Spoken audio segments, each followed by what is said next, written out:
السلام عليكم ورحمة الله وبركاته. نحمده تعالى ونشكره ونعوذ بالله من شرور أنفسنا ومن سيئات أعمالنا. من يهده الله فلا مضل له ومن يضلل فلا هادي له. أشهد أن لا إله إلا الله وحده لا شريك له، وأشهد أن سيدنا ونبينا محمدا عبده ورسوله. اللهم فصل وسلم على سيدنا محمد وعلى آله وصحبه أجمعين. رب اشرح لي صدري ويسر لي أمري واحلل عقدة من لساني يفقه قولي ولا حول ولا قوة إلا بالله العلي العظيم. Kita menggunakan kitab Penawar Bagi Hati susunan Syekh Abdul Qadir Al-Mandili, sampai muka surat 64, 11 baris daripada atas. Kata Syekh Abdul Qadir rahimahullah ta'ala, wa nafa'ana bi'ulumihi fid darain amin. Kerana firman Allah Subhanahu wa ta'ala, iaitu dalam surah Syura ayat 25. A'udzu billahi minasyaitonir rajim. Wa huwal ladzi yaqbalu taubata 'an 'ibadihi. Artinya Allah Ta'ala jua yang menerima ia akan taubat daripada para hambanya. Allah yang layak memberi pengampunan. Allah yang layak menerima taubat seseorang. Jadi ayat ni jelas kepada kita, apa-apa masalah kita rujuk kepada Allah Ta'ala. Apapun. Lebih lagi soal pengampunan dosa, minta Allah Ta'ala terima taubat kita. Kerana Allah sahaja yang layak mengampun dan layak menerima taubat. Dan bermula doa dengan menerima taubat. Kemudian pengarang kitab ini disebut tentang apakah doa apabila kita minta supaya Allah Ta'ala terima taubat kita. Seperti, maksudnya ni salah satu yang kita boleh sebut, kita berdoa supaya Allah Ta'ala terima taubat kita. Iaitu, Allahumma taqabbal taubati. Allahumma taqabbal taubati. Artinya, hai Allah, terima olehmu akan taubatku.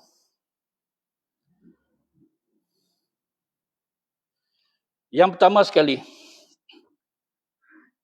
dasar kepada ayat tersebut, ayat surah Syura yang di atas, nyatakan bahawasanya Allah Ta'ala menerima taubat hambanya, tapi yang sedia kita faham iaitu ada syarat. Yang Allah Ta'ala nak terima taubat ada syarat dia. Maka kita apabila lihat kepada tafsir ayat ini, an ibadihi, hamba Allah yang Allah Ta'ala terima taubat, macam mana keadaan dia? Dia sambung dalam tafsir, iza raja'u ila tauhidillah wa ta'atih.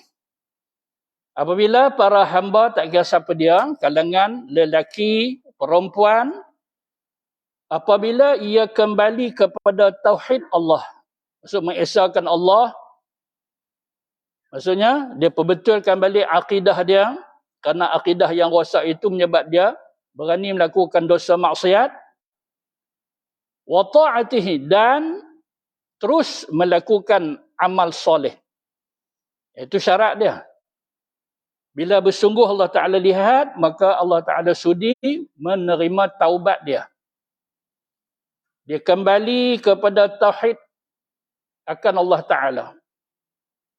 Maksudnya dalam keadaan dia sedar, dia insaf,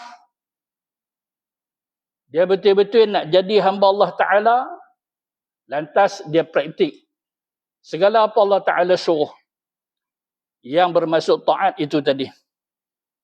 Baru Allah Ta'ala akan terima taubat dia. Kemudian, sini ada satu contoh doa. Bila kita nak Allah Ta'ala terima taubat kita, kita baca doa ini. Doa ini juga bermaksud apa dia? Setelah kita melakukan syarat-syarat taubat. Kalau kita tidak menepati syarat taubat, doalah. Minta Allah Ta'ala ampun, minta Allah Ta'ala terima taubat, Allah Ta'ala tak akan beri pengampunan dan Allah Ta'ala tidak sudi menerima taubat dia. Jadi apabila kita melakukan dosa maksiat, istighfar, bersungguh-sungguh. Sekiranya, kalaulah ianya kita anggap sebagai selalu dan besar kedudukan dia, maka segera kita taubat nasuha. Memenuhi segala syarat tuntutan taubat nasuha, barulah kita angkat tangan, kita berdoa kepada Allah Ta'ala, supaya Allah Ta'ala terima taubat kita. Doa yang dicadangkan di sini, dia bertepatan dengan sebuah hadis yang diriwayatkan oleh Ibnu Abbas radhiyallahu anhuma, yang Nabi sendiri ajak doa tu. Tuan-tuan boleh rujuk dalam Sunan Ibnu Majah pada nombor 3830.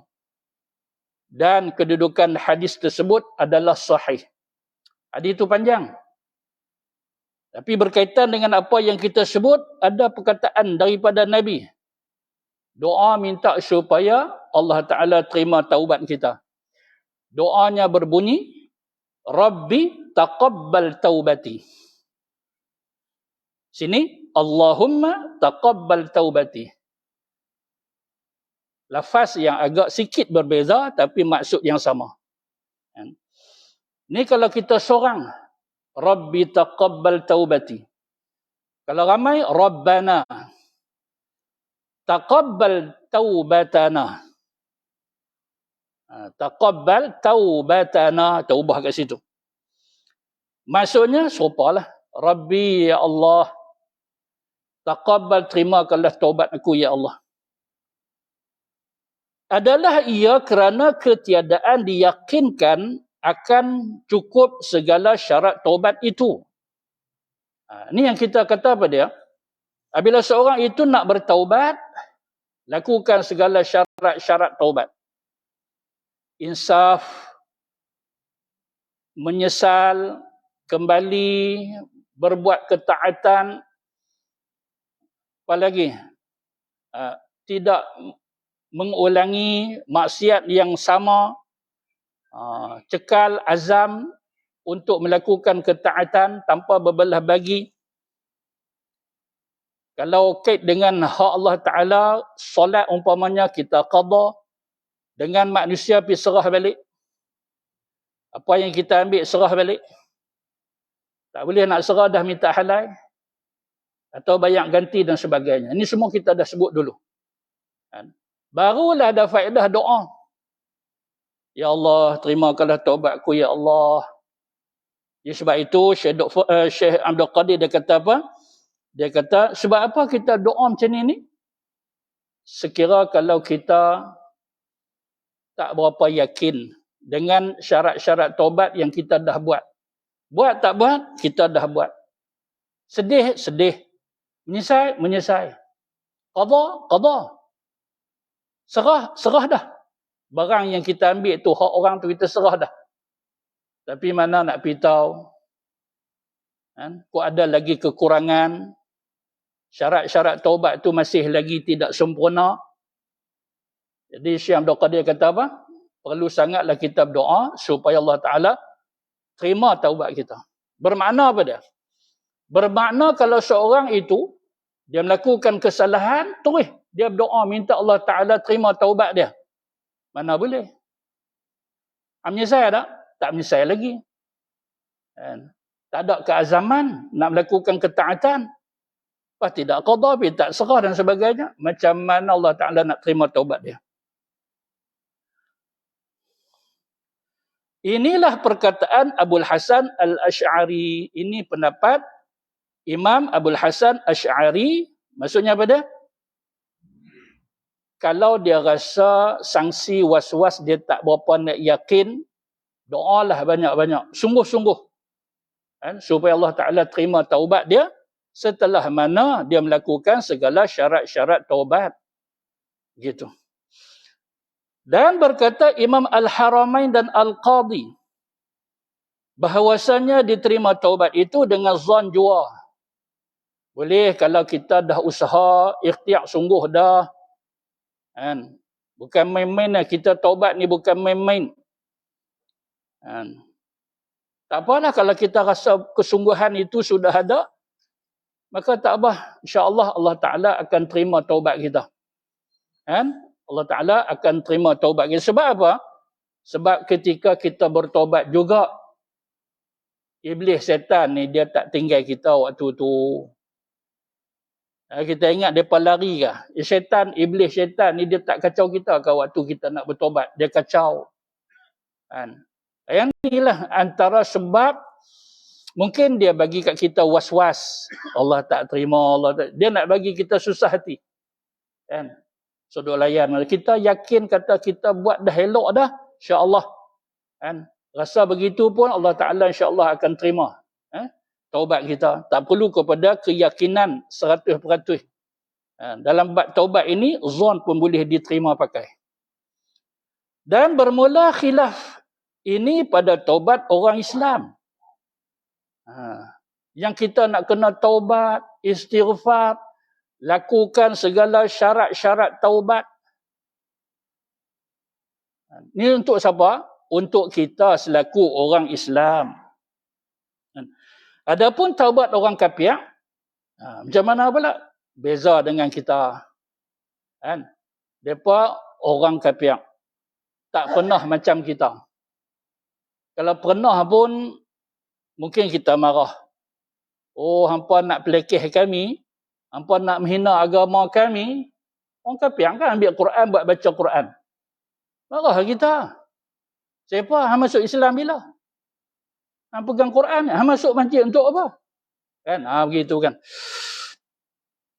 Maka sudah tentu berbeza taubat orang kafir dengan taubat kita orang Islam. Kalau orang Islam yang tadi kita sebut, syarat-syarat dia, kita buat yang terbaik dah, segala syarat kita penuhi, doa pula, berbeza dengan orang kafir apabila dia bertaubat. Yang tak pernah sembahyang, tak pernah puasa, tak pernah mengaji, tak pernah pijak masjid. Kan? Iaitu taubat mereka dengan masuk Islam. Itu sahaja. Masuk Islam dengan sungguh-sungguh. Kan? Lepas kita serah kepada Allah lah. Kita jangan duk sangka yang bukan-bukan. Terserah kepada Allah. Kita tanya dia, tak usah duk tanya sangat. Tanya-tanya sangat lagi dia kata, payah nak masuk Islam, aku nak keluar balik. Kan? Dia kata, aku sungguh, aku nak masuk. Tak apa. Main kat kita dulu, kita ajak 2 kalimah syahadah. Kan? Lepas nak pergi daftar dia, kita pergi pejabat agama, kita daftar. Kan? Gitu. Dan kita sangka baik dengan dia. InsyaAllah dengan kesungguhan itu, Allah Ta'ala saksi, maka cukup. Kan? Untuk Allah Ta'ala hapuskan kesalahan lampau dia. Macam kita orang Islam, kita kena taubat nasuha, insyaAllah. Allah Ta'ala akan hapuskan segala dosa kita, insyaAllah. Bagi pihak orang kafir, dengan hanya masuk Islam. Maka diterima akan dia dengan putus. Dengan dalil yang putus. Maksudnya apa? Mu'tamad qat'i. Macam mana dengan mereka ni? Tak ada ulama' yang kata perkataan yang lain, melainkan semua sepakat. Apa dia? Dengan cara mereka masuk Islam, bersih. Seperti mana anak yang baru dilahirkan. Dengan cara masuk Islam sahaja. Dengan ittifaq segala ulama, kerana firman Allah Subhanahu wa Ta'ala. Jadi sebelum kita baca firman Allah Ta'ala dalam surah Al-Anfal, kalau kita sambung sikit ayat di atas, yang kita baca mula tadi tu, wa huwa allazi yaqbalu at-taubata an ibadihi. Kita sambung sikit. Kan? Ayat kita dah sebut. Nombor 25 surah Syura. Apa sambung dia? Lepas daripada an ibadih wa ya'fu anis sayyi'at. Dia ada sambung lagi ayat tu. Wa huwa alladhi yaqbalu at-taubata an ibadihi wa ya'fu anis sayyi'at. Apa maksud dia? Wa ya'fu anis sayyi'at. Wa ya'fu, Allah Ta'ala maaf. Allah Ta'ala akan hapuskan kesalahan sayyi'at anis syirki qabla al-Islam. Apa kesalahan apa ni? Kesalahan mereka melakukan syirik sebelum Islam. Kat situ dah ada dah. Kan? Jadi tambah yang tu jadi kuat lagi lah dalil. Yang lagi kita akan baca dalam suratul Anfal. Kan? Macam mana dengan taubat orang kafir? Iaitu mereka masuk Islam. Wa ya'fu 'anis sayyi'at, Allah Ta'ala ampunkan, Allah Ta'ala hapuskan segala dosa. Al-afu. Tuan-tuan, dia lebih kuat daripada al-maghfirah. Ni tak lama kita akan masuk bulan Ramadan. Nanti kita akan jumpa satu doa al-afu. Kalau maghfirah, keampunan, maka yang lebih syumul, yang lebih sempurna daripada keampunan itu, yang disebut sebagai al-maghfirah, iaitu al-afu. Al-afu, sekira kalau Allah Ta'ala beri kepada kita, kat siapa-siapa hamba dia al-afu, maka bersih dan sebersih-bersihnya. Kalau al-maghfirah, masih ada dakwaan yang bakal menanti di padang mahsyar. Itu kalau maghfirah. Kan? Ada lagi. Ada yang akan sangkut. Dia tak sempurna. Tapi kalau al-afu, maka kerana itu dengan kemuliaan bulan Ramadan, Allah Ta'ala turunkan satu doa kat Nabi dan Nabi ajak. Bermula daripada isteri dan Aisyah, satu doa. Allahumma innaka afuun karim. Ada satu riwayat ada karim, ada riwayat lain tak ada kataan karim. Allahumma innaka afuun tuhibbul afwa fa'fu anni. Al-afu tu. Jadi sini wa ya'fu anis sayyi'at. Allah Ta'ala akan hapuskan segala kesalahan-kesalahan, kejahatan-kejahatan, segala maksiat dosa. Dalam tafsir dia kata apa dia? Anis syirki, daripada syirik qabla al-Islam. Jangan kafir, yang itulah dia. Jahat macam mana, macam-macam perbuatan maksiat, tak ada apalah mereka sekira mereka masuk Islam, membersihkan segala kesalahan. Firman Allah Subhanahu wa taala, qul lil ladzina kafaru in yantahu yughfar lahum ma qad salaf.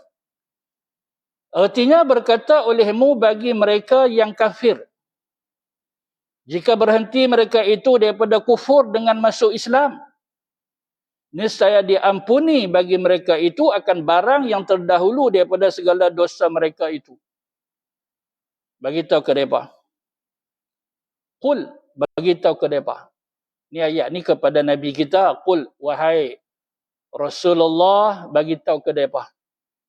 Katakanlah kepada mereka.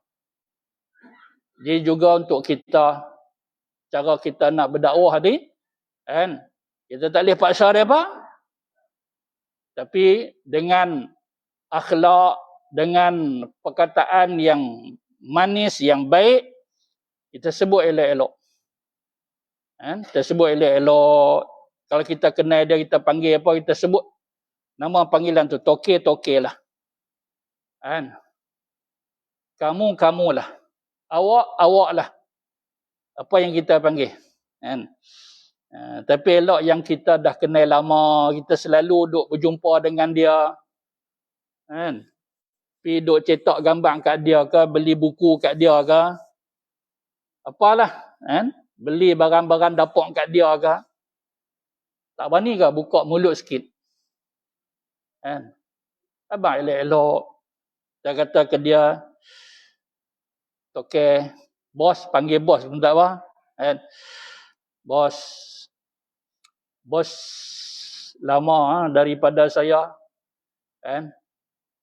Bos umur berapa, saya baru. Kan? Begitu. Mungkin bos sudah tahu banyak daripada saya. Kan? Saya baru 40, bos sudah 60.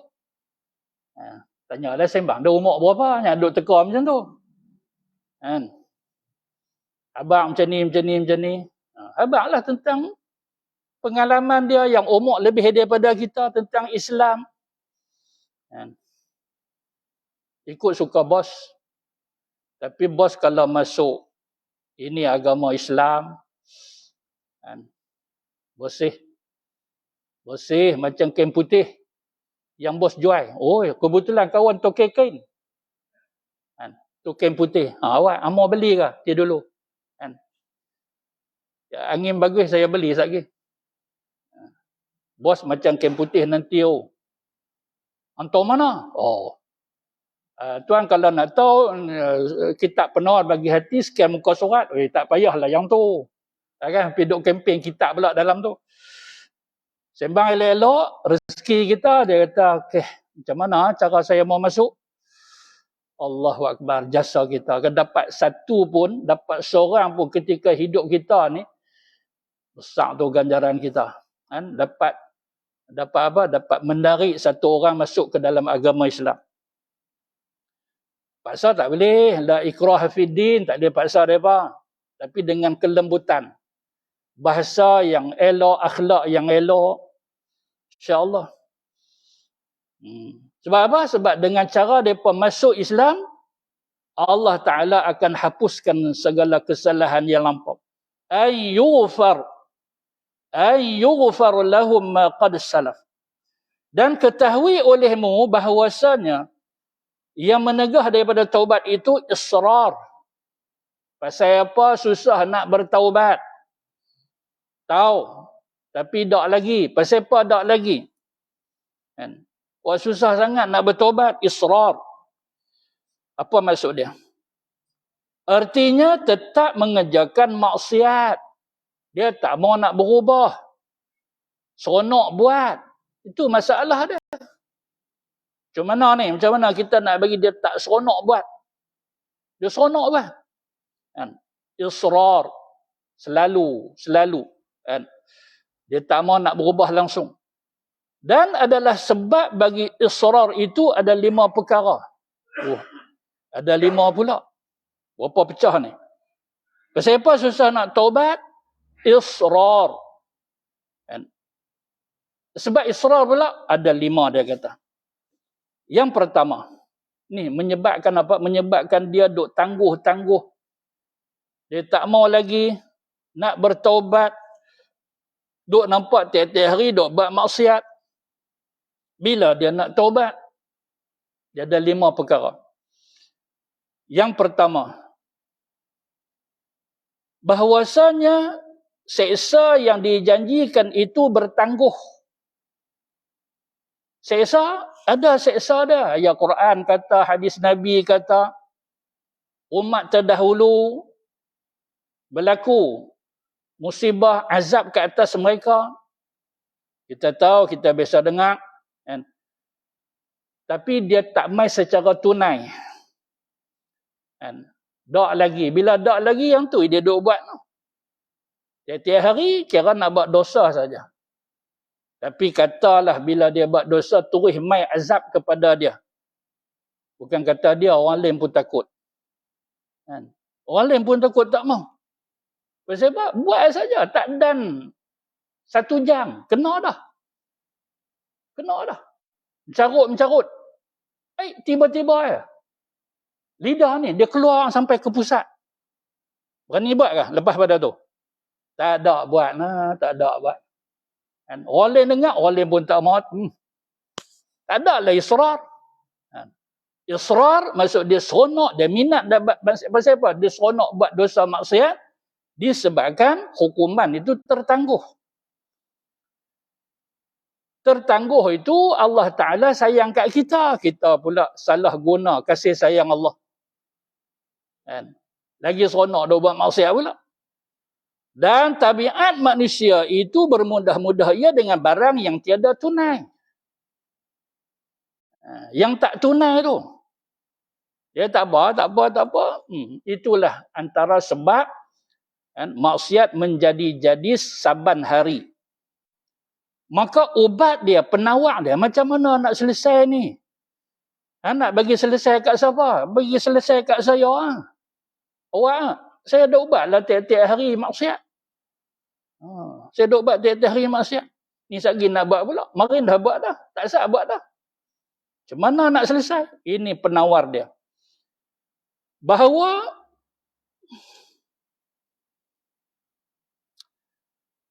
berfikir ia, ni akal Allah Ta'ala bagi, supaya mengetahui ia akan bahawasanya tiap-tiap barang yang akan datang itu hampir. Maksudnya apa dia? Hang buat salah ni ada hukuman dia. Ada azab dia, ada seksa dia. Dia bukan hari ni. Mana hang tahu? Kok hari ni? Kan? Pertama yang tu kita tak tahu. Hang tahu mana? Dah aku teka je. Hang jangan duk main yang tu. Duk main teka-teka ni. Ni hukum Allah Ta'ala, jangan duk teka-teka. Itu satu. Kan? Kedua, dia kata, tak lagi kot, takkan Allah Ta'ala nak hukum kita terus-terus. Kita ke umat Nabi Muhammad, diguna ayat tu. Tak apa. Kita pun terima sikit apa yang dia kata, sebab dia kata Allah Ta'ala sayang ke umat Nabi Muhammad ni. Tapi kata ke dia, janji Allah bagi orang yang buat dosa maksiat, ada hukuman dia. Walaupun tak berlaku hari ni. Tapi lah ni hari demi hari cepat berlalu. Hari demi hari cepat berlalu. Kata Rajab, habis dah. Kata Sya'ban, separuh dah. Duk kata nak masuk Ramadan, tengoklah. Tiba-tiba saja, siapa ni? Buat tarawih. Tarawih. Takkan malam ni? Nampak? Saat saja. Kan? Bayang-bayang tarawih, takbir raya. Begitulah. Hari demi hari, masa berlalu dengan pantas. Nabi sebut dah. Kan? La taqumu sa'atu hatta yataqaraba zaman. Salah satu tafsiran dia, kiamat tak akan berlaku, melainkan kamu akan rasa masa begitu pantas. Saat sahaja. Kalau hang tangguh, ingat, maksiat ni dia suatu perkara yang seronok. Sekali dia jadi gian. Bila dah gian, hang nak tinggal susah. Lagi tumpuk-tumpuk kesalahan. Dosa hang bertumpuk-tumpuk. Lagi pula mesti kena punya hukuman. Bila hang tak buat lah ni, bila hang nak buat. Lagi berat, lagi teruk. Itu nama dia penawar. Kan? Sama ada kita sendiri fikir, ataupun kita bantu sahabat kita. Pergi dekat dia, abang kan bila hang nak berubah ni? Bila hang nak tinggal maksiat ni? Macam itulah. Sama ada kita mampu berfikir dan ubah diri kita, ataupun kita selamatkan siapa-siapa. Di kalangan keluarga kita, sahabat kita, siapa sahaja. Dan yang jauh itu barang yang tetap datang.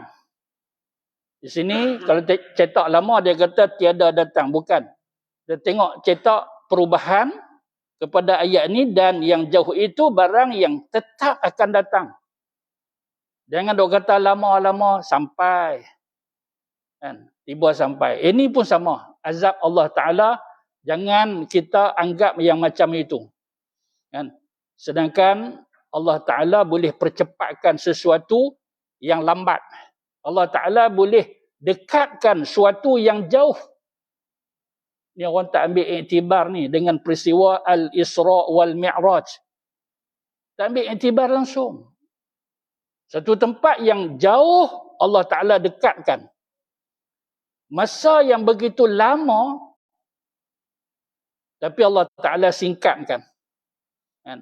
Jadi ikut akal kita, takkan dalam masa yang sebegitu, kan, cepat berlaku. Selepas Isyak, perjalanan daripada Mekah, kan, ke Aqsa, Masjidil Haram ke Aqsa, lepas Isyak, semua sekali itu, dan balik sebelum subuh esok. Cepat. Kan? Ni semua kuasa Allah Ta'ala. Ni bab hukuman ni. Anduk cakap macam ni, Allah Ta'ala marah. Jangan duk kata bila-bila, dak lagi, dia boleh berlaku. Sama sedah. Kan? Bila dah berlaku, menyesal tidak lagi berguna. Kan? Bila hukuman Allah Ta'ala turun, maka penyesalan tidak lagi berguna. Jadi, kena pasang dekat kepala kita macam tu, akhir kita pun tak terlibat dengan ni perkara ini yang dikatakan israr. Ni satu penawar. Kan? Kalau sahabat kita nasihat, kita pesan macam tu. Bagi dia sedar, bagi dia sedar sungguh-sungguh. Seperti yang telah lalu. Seperti benda-benda yang dahulunya hang kata lambat, tapi lah. Tapi lah, saat saja. Itu contoh dia kan. Yang ke depan, lambat lagi. Lambat apa? Kan? Masa begitu pantas, sopalah baru ni. Hang kata bila nak cuti sekolah anak-anak cuti sekolah apa, dah nak masuk pula.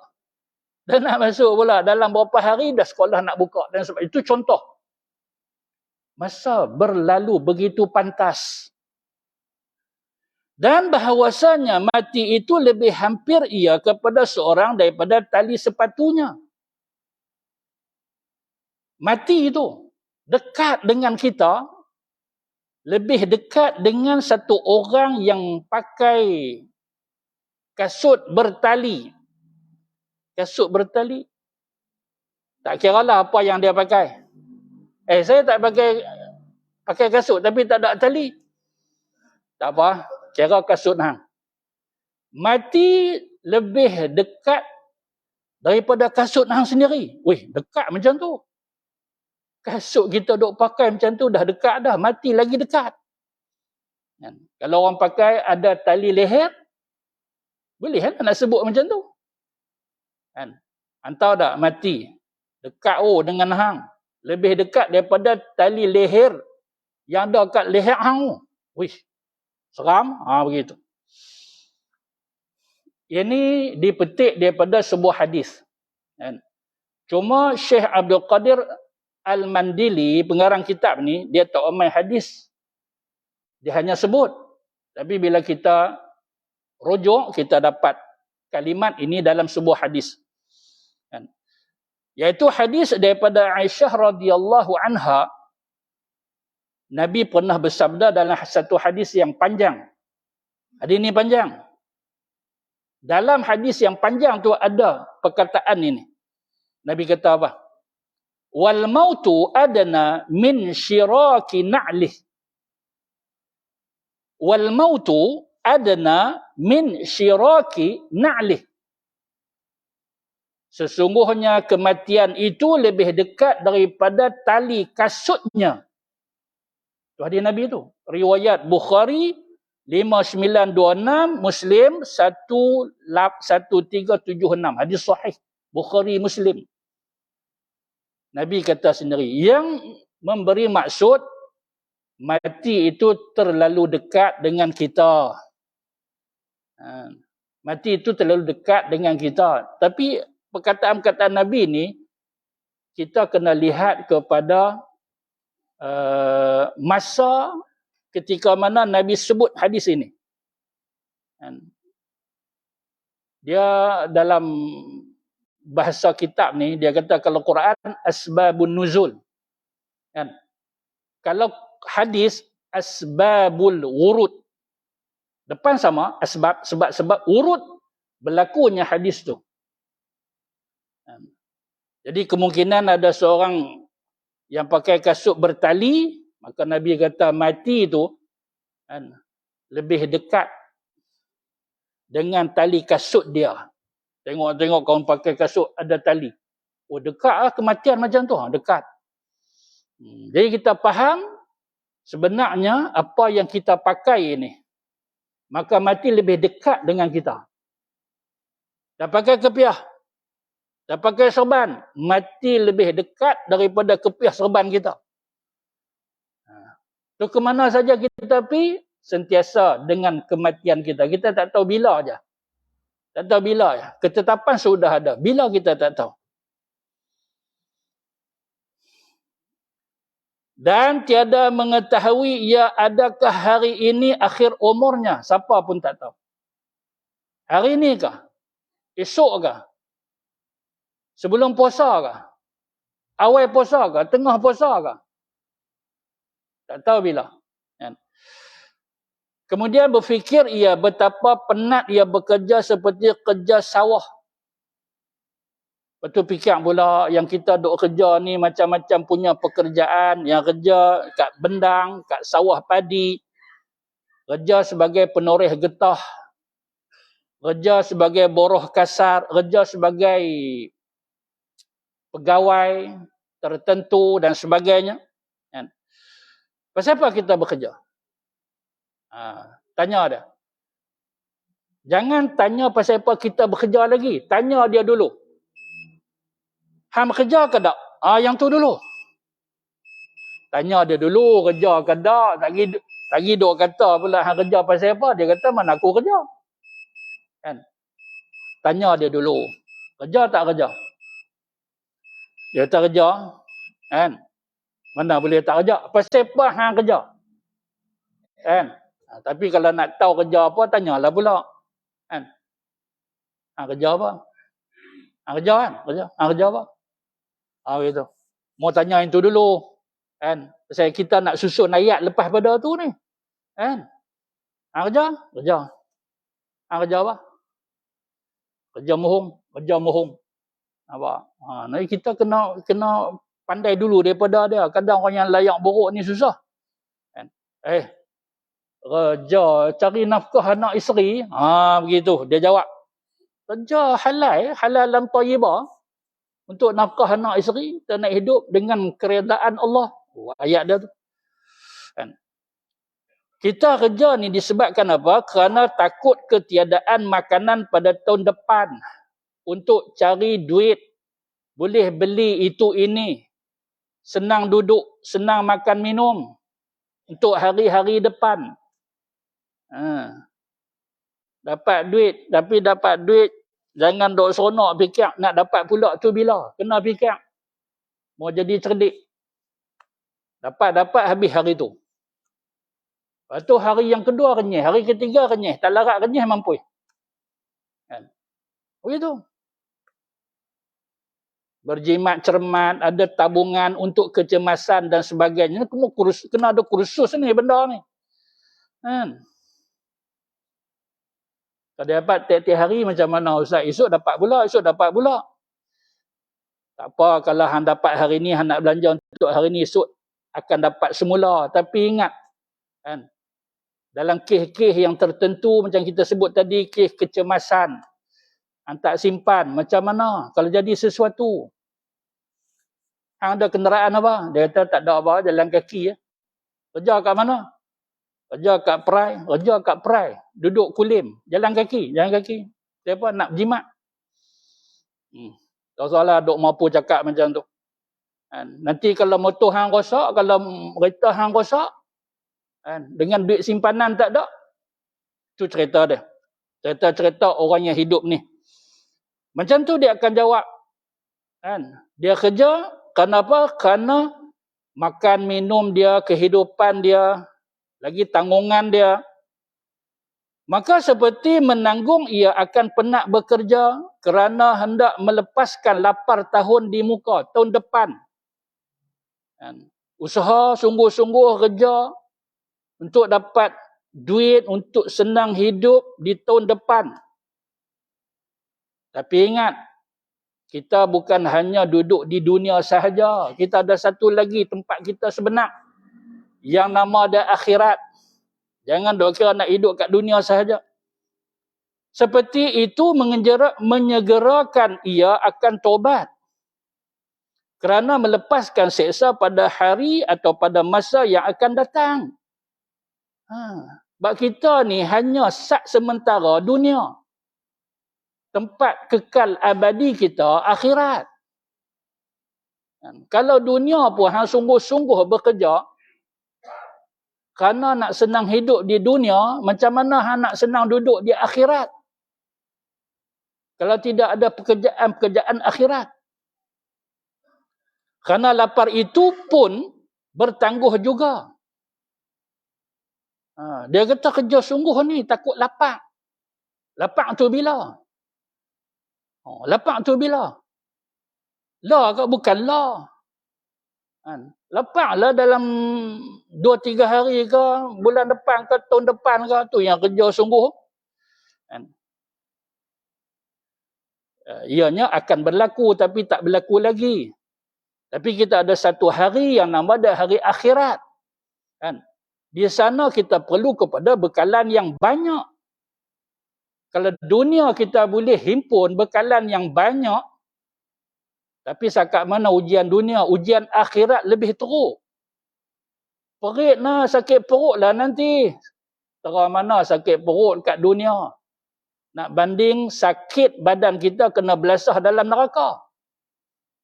Maka seksa dan seksa api neraka lebih pedih daripada lapar itu.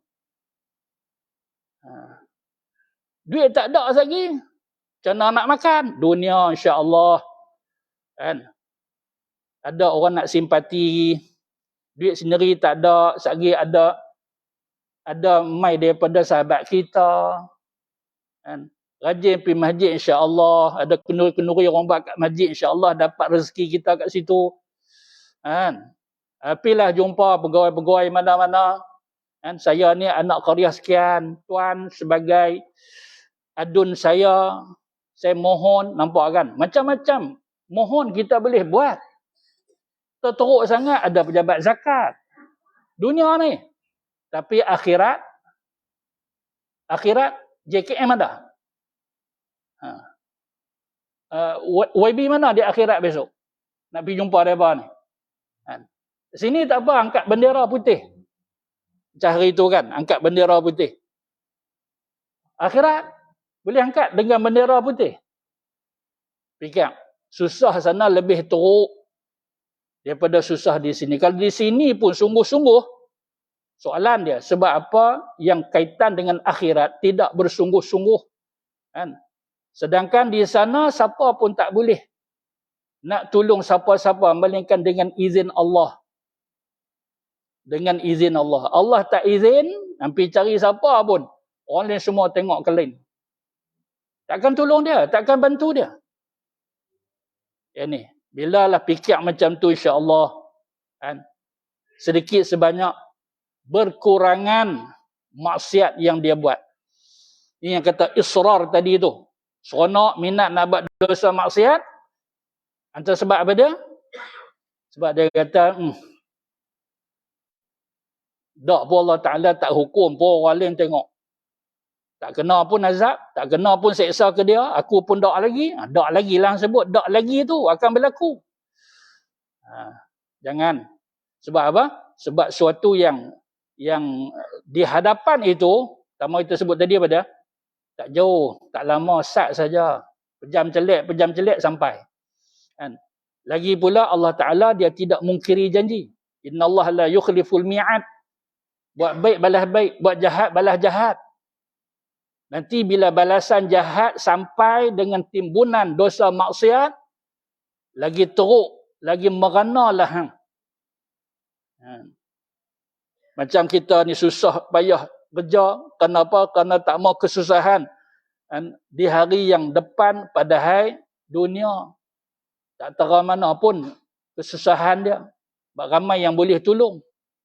Tapi di akhirat kalau kita susah siapa nak tolong? Kalau di akhirat. Di sini kalau kata anak-anak tak mau tolong tak apa. Ada orang yang ihsan, jiran. Lagi mai tolong tak apalah. Tak usah duk sedih lah, tak usah duk teriak. Lah sedih pasal anak ramai seorang pun tak peduli saya, tak apa kami ada. Ni dunia. Bayangkan tuan-tuan, kan? Ianya berlaku di akhirat, siapa nak tolong? Siapa nak kesian ke kita? May yashfa'u 'indahu illa biiznih. Semua berlaku dengan izin Allah. Siapa pun tak boleh nak selamatkan siapa-siapa. Siapa pun tak boleh nak tolong siapa-siapa. Siapa tak boleh syafaat siapa-siapa, semua dengan izin Allah. Yang kedua, sukar meninggalkan kesedapan dan keinginan. Nak tinggal itu punyalah susah. Pasal apa? Pasal ada rakan-rakan, kawan-kawan yang serupa dengan dia duk buat kerja tu. Dan ubatnya ni menyebabkan apa? Menyebabkan dia tergamak untuk melakukan dosa maksiat. Sebab apa? Sebab dah sudah sebati, dah seronok dah mangli dah dengan dosa maksiat, maka dia nak tinggal itu agak susah. Tambah kawan-kawan duk support lagi. Kawan-kawan dia duk ajak lagi buat benda tu. Ada tawaran lagi. Lagi susah dia nak tinggal. Sekali jumpa masa buat maksiat, kawan dia support. Tak apa. Hari ni aku belanja. Esok orang lain pula belanja. Dia dah seronok. Kawan dengan hampa, aku tak keluar duit langsung. Ni antara sebab. Kenapa seorang itu senantiasa melakukan dosa maksiat. Dan apa penawar dia? Dan ubatnya bahawa berfikir ia bahawasanya jika doktor yang kafir menyebut baginya akan air sejuk penting bagi penyakitnya, ini dia punya cara nak selesai macam mana? Caranya kita guna akal fikiran kita. Katalah satu doktor, tetapi doktor ni bukan Muslim, non-Muslim. Doktor bukan Islam. Pasal dia doktor. Pasal apa bukan Islam? Doktor Islam ramai. Memang doktor Islam ramai. Tapi ni kita duk tengok. Tak usah kata kita duk tengok kita sendiri. Berapa kali masuk klinik doktor bukan Islam. Pasal apa? Pasal dia doktor. Kes kecemasan nak pergi yang Islam duk kat mana? Jauh. Kalau ada apa mungkin payah nak cari. Yang dekat-dekat dengan rumah kita macam-macam nama duk ada. Tak apalah, pasal dia doktor kita pun percaya. Tengok frame dekat dinding dia tu. Ni dapat pengesahan daripada pengesahan. Begitu. Lagilah kita percaya. Maka sekiranya kalau Dr. Kapiak tu kata apa? Air sejuk ni penting bagi penyakit. Tak percaya ke tak percaya? Doktor kata ni. Dan memberi mudarat oleh air sejuk itu akan dia. Nescaya meninggalkan ia akan air sejuk itu. Itu baik yang sejuk. Tak kira lah apa pun yang doktor tu kata. Tak percaya. Pasal dia doktor. Doktor. Tak sat kat rumah tu sakit bukan main. Masuk klinik. Doktor kata apa? Ni bukan kanser. Tak ada apa pakcik, ni biasa. Pakcik umur apa? Itulah. 70. Sakit orat biasa, lagi sembuh. Balik gelak. Gelak seronok. Sebab pasal doktor kata. Orang biasa kata, doktor pengalaman dah. Tak sat tu sakit, tak jadi sakit. Tapi kalau dia kata yang sebaliknya, dandan sakit. Ni pasal apa, Mat? Saja nak cek kokok lah sakit mana nak beritahu. Masuk sihat, keluar boleh jadi sakit. Tak apa mai saya cek. Teruk ni. Tekanan teruk ni. Jantung macam berlubang. Allahuakbar. Dia kata pula jantung kita macam berlubang. Alamat balik tak keluar mana. Duk baca Yasin. Habis baca pula. Pasal apa? Pasal dia kata tak ada harapan. Sekalipun bersangatan ingin ia kepadanya, maka hendaklah mengetahui ia akan bahawasanya Allah Ta'ala dan Rasulnya terlebih benar daripada doktor tu. Dia teringin nak minum air sejuk. Doktor kata apa? Doktor kata kalau hang minum air sejuk, satgi hang terjung. Kan? Jadi muka hang pun macam-macam cerung. Oh, dia kata, payah macam mana aku minum air sejuk. Tak minum dia. Pasal dia percaya doktor. Dia doktor tu kapiak. Pasal apa? Allah dan Rasul dia tak percaya. Kan? Allah dan Rasul ni benar. Tak pernah melakukan kesalahan Allah Rasul. Dia doktor kita ni kadang-kadang ada juga yang tak tepat. Sungguh, Tosor katalah yang Islam ke tak Islam lebih kurang lah. Kan? Pasal apa? Pasal andaian dia. Pengalaman dia. Kadang-kadang kita pun heran. Dia guna alat scan tu. Dia guna alat scan. Dia kata, puan, tahniah. Kan? Puan sudah dapat baby. Baby boy. Baby boy. Baliklah habaq dekat. Mak dia. Mak lekat dah mak. Alhamdulillah. Doktor kata dapat laki. Beli baju siap-siap. Cari dalam buku. Nama-nama pilihan untuk anak laki. Keluar-keluar perempuan. Sungguh. Tak Ustaz. Tak apa. Ini antara pengalaman saya. Sungguh tuan-tuan. Tak apa. Kita pun faham. Sakat mana dia. Kan? Dia hanya ikhtiar. Dia hanya berusaha. Tapi yang betul-betul cakap tepat. Benar ni. Siapa kita sanksi. Iaitu Allah dan Rasul. Lebih benar daripada doktor itu. Banyak kat doktor kata. Pakcik. Ni minta maaf saya nak cakap jujur ni. Saya tak suka duk mohong. Pakcik, dengan apa yang saya duk periksa, darah, tekanan jantung itu, ini apa semua ni, 2 minggu pakcik. Saya tak mau nak mohong, saya tak mau nak melawak-melawak ni. Benar saya nak bagi tahu untuk pakcik cepat-cepat prepare. Apa yang patut buat dalam tempoh 2 minggu ni. Lepas 2 minggu, pakcik jalan. Ni jujur saya, ni doktor pakar ni. Pakcik berdepan dengan doktor pakar saya. 2 minggu je. Balik tu sedih kan main. Panggil anak-anak, paraid semua. Kan? Habis dah, peturun-peturun nama dah hang. Dengan abang hang duduk kat sini. Kan? Ni adik dengan kak duduk kat sini. Bedak-bedak siap-siap. Wasiat. Terayok tiap-tiap malam. 2 minggu. 2 bulan tak lagi. Dah tempoh 2 minggu itu dengar doktor tu pergi dulu. Tunggu tuan-tuan. Ada. Dia pergi kira nak marah doktor. Kan? Nak marah doktor. Ni apa ni? 3 minggu duduk hidup lagi. Aku geram. Kan? Pergi. Mana doktor sekian? Doktor tu. Tak ada dah. Oh, pandai duk nyorok dengan aku. Kan? Dia tahu kok aku nak serang dia hari ni. Jangan cakap kasar, kau dah tak ada dah. Kan? Ni batu 2, jalan bawah tanah. Ada alamat baru dia. Tak ada tu orang duk kata tu. Batu 2, jalan bawah tanah. Ninggal dah. Jangan duk kata macam tu dekat siapa-siapa. Kan? Kita ikhtiar, kita usaha. Mati serah kepada Allah. Pandai orang kata 2 minggu. 2 minggu pakcik jalan. Kalau pakcik nak wasiat apa-apa kat saya, sila. Rupa dia pergi dulu. Dan seksa api neraka lebih pedih daripada mudarat kesakitan yang disebabkan air sejuk itu. Seksa hang boleh ikut doktor tu. Doktor kata jangan minum air sejuk. Hang tak percaya ke Allah dan Rasul. Hang buat macam ni, hang punya seksa esok teruk. Siapa hang tak percaya yang tu?